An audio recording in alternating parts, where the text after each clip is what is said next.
Halo cuy, balik lagi bareng gua Wibucan. Setelah di episode sebelumnya kita dibuat merinding sama momen kelulusan dan dimulainya ascension atau kenaikan para murid berbakat. Di episode 7 kali ini, petualangan Will yang sebenarnya di dalam menara resmi dimulai. Bakal sesusah apa perjuangan Will di lingkungan barunya ini? Yuk langsung aja kita bedah full spoiler Historia season 2 episode 7 cuy. Cerita berlanjut dengan suasana tegang di dalam menara Mercedes Kaulius. Setelah upacara perekrutan fraksi cuy, salah satu petinggi menara, Kreutz, tiba-tiba menghentikan langkah seseorang dan memintanya untuk menunggu. Di tengah keheningan ruangan besar tersebut, para penyihir lain mulai berbisik-bisik menyaksikan konfrontasi yang sedang terjadi. Kreutz dengan tegas menyatakan bahwa sihir yang ditunjukkan oleh Will Sherford sama sekali nggak bisa disebut sebagai sihir yang sesungguhnya. Meskipun Kreutz tidak mempermasalahkan keputusan untuk mengizinkan Will memasuki menara sebagai bentuk penghargaan atas pencapaiannya dalam insiden Termaria, dia tetap mempertanyakan apakah Will benar-benar layak untuk bergabung dalam faksi bergengsi mereka. Mendengar hal itu, Evaria langsung angkat bicara dengan nada tinggi dan mempertanyakan logika Kreutz cuy. Evaria menegaskan bahwa Kreutz sendiri telah melihat dengan mata kepalanya sendiri bagaimana Will menggunakan sihir tersebut. Namun, Kreutz langsung memotong dan membantah argumen tersebut cuy. Menurutnya, alih-alih menggunakan sihirnya sendiri, Will sebenarnya hanya meminjam sihir dari orang lain. Dengan penuh emosi, Kreutz menegaskan bahwa Will bukanlah seorang penyihir, melainkan seorang pemilik pedang yang paling kecil. Kreutz bahkan merasa ngeri dan mempertanyakan apa yang akan dikatakan dunia jika pihak menara sampai menerima sosok yang kekuatannya dinilai tidak lebih baik dari seorang Dwarf. Elnor yang berada di sana mulai merasa jengkel dan meminta Kreutz untuk tidak berputar-putar dan langsung menjelaskan maksudnya. Kreutz kemudian menjentikkan jarinya sambil berkata bahwa Will cukup membuktikan apakah dia memang memiliki seutas kualitas dari seorang pemilik tongkat sihir di dalam dirinya. Sesaat setelah sentikan jari itu, genangan air di lantai mulai bereaksi dan memancarkan cahaya magis atau cahaya sihir coy.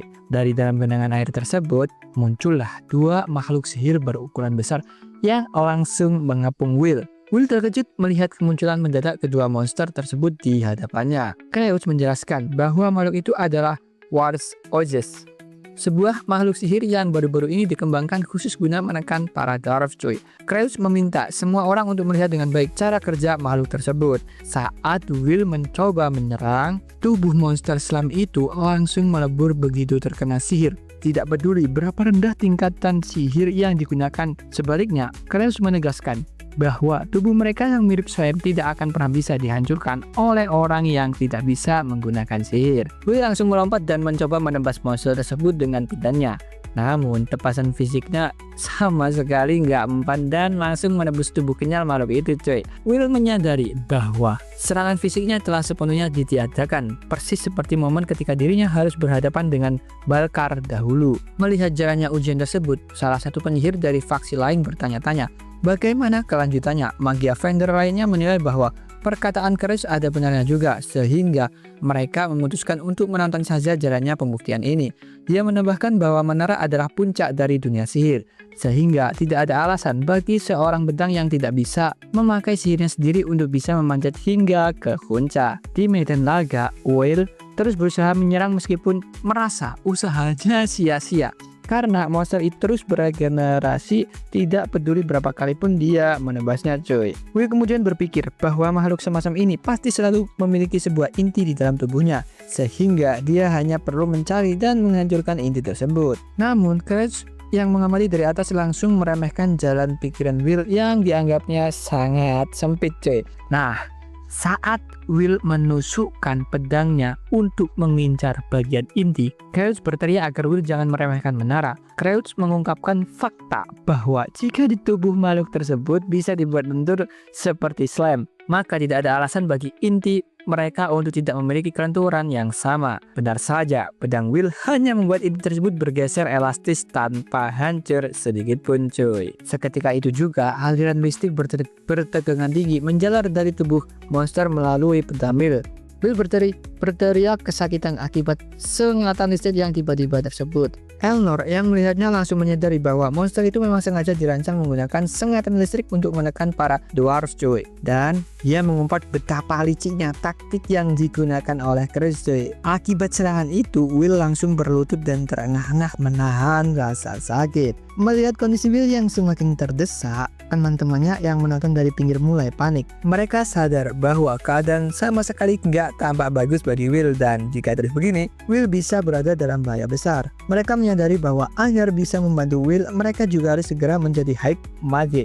Dengan penuh tekad, Julius dan Sion berteriak mengajak yang lain untuk segera membantu Will agar Will bisa memakai sihir Wise menggunakan sihir tabungan mereka. Sesaat kemudian, sebuah ledakan sihir besar langsung dilesatkan ke arah medan pertarungan coy. Melihat pergerakan dari arah tubuh tribun, Kraus langsung memperingatkan mereka dengan tegas agar jangan pernah berani ikut campur dalam urusan ini.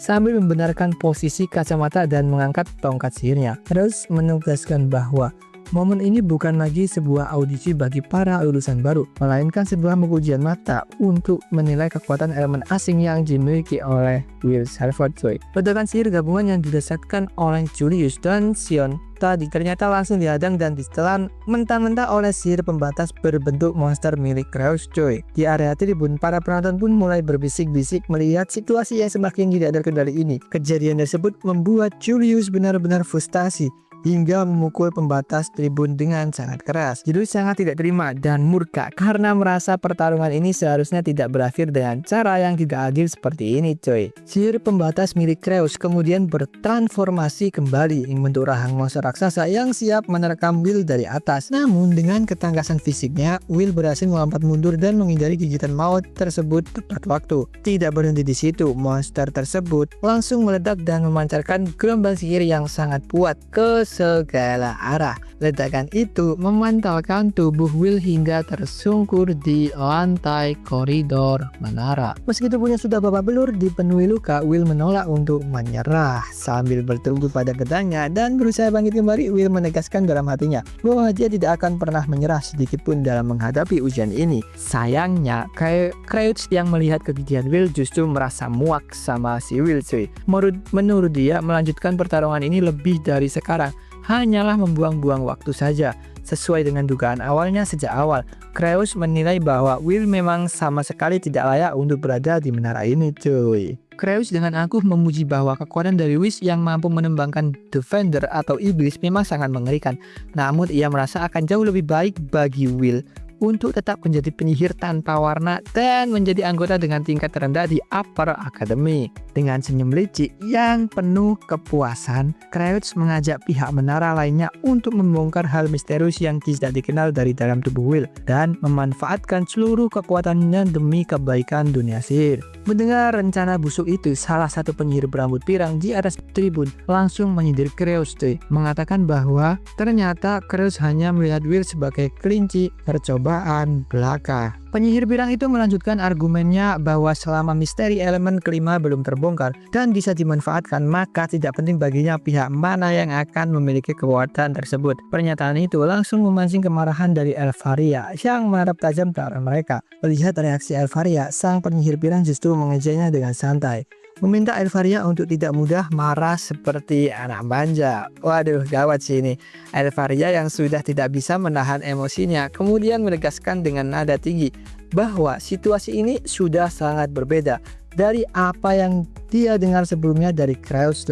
Elfaria menyatakan bahwa dia sedang atau sudah berada di ambang batas kesabarannya sekarang. Di tengah ketegangan para petinggi tersebut, Will hanya bisa terpaku mendengar nama panggilan Elfaria disebut di faksi tertinggi. Suasana semakin memanas ketika penyihir berambut jabrik tiba-tiba menertawakan situasi tersebut dan menyuruh Elfaria untuk tidak usah merengek seperti hal cengeng cuy. Dia mengingatkan bahwa festival Blooming akan diadakan lagi, jadi mereka semua bebas mengoceh sesuka hati nanti.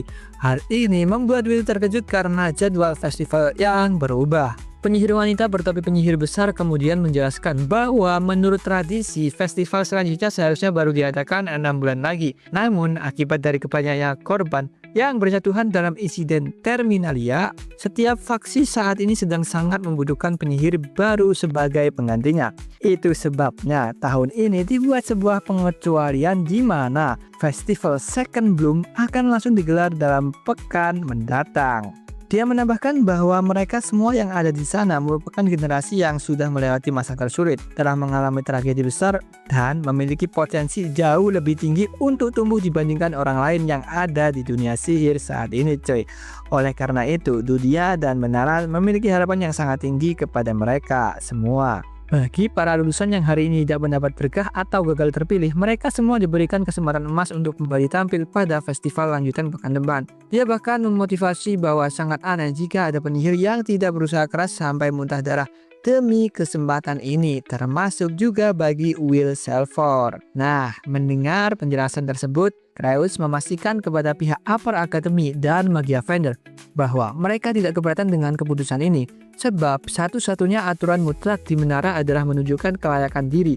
Sang penyihir pirang pun menyetujuinya tanpa masalah, karena menurutnya faksi Magia Vendor telah mencapai posisi mereka saat ini dengan terus-menerus membuktikan kelayakan diri mereka di hadapan semua orang. Mendengar kesempatan kedua yang terbuka lebar ini, Will langsung terduduk lemas sambil menangis terharu dan tertawa, dan mengucapkan terima kasih yang sebesar-besarnya. Karena jalannya menuju puncak menara belum sepenuhnya tertutup. Sang penyihir berambut hitam dengan penutup mata kemudian melangkah maju dan menyatakan bahwa sandiwara ini akhirnya telah usai. Dengan satu lambaian tangannya yang bertenaga, suasana di dalam ruangan besar itu langsung berubah drastis. Sebuah dentuman keras bergema saat struktur bangunan di sekitar mereka mulai bergeser dan terbuka, memperlihatkan pemandangan langit yang luas. Di luar sana, pemandangan luar biasa terjadi di depan mata para lulusan. Beberapa struktur raksasa berbentuk cawan terbang terlihat melayang tinggi di angkasa, dikelilingi oleh pilar-pilar megah yang menjulang menembus awan. Fenomena ini membuat semua orang yang melihatnya terpaku tidak terpercaya, cuy. Bahkan ada yang bergumam bahwa semua ini benar-benar gila. Rihanna dan yang lainnya hanya bisa menatap pemandangan kolosal tersebut dengan wajah penuh keringat dingin dan rasa takjub yang mendalam. Elsaria pun tampak terkejut sambil menyebut nama Will.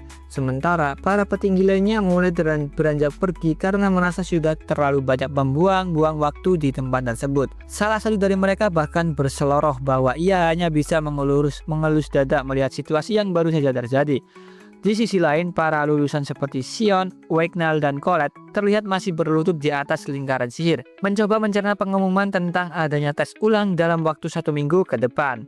Wignall bahkan berteriak tidak percaya dan merasa terbebani dengan ujian berat yang harus mereka hadapi lagi dalam waktu sesingkat itu, coy.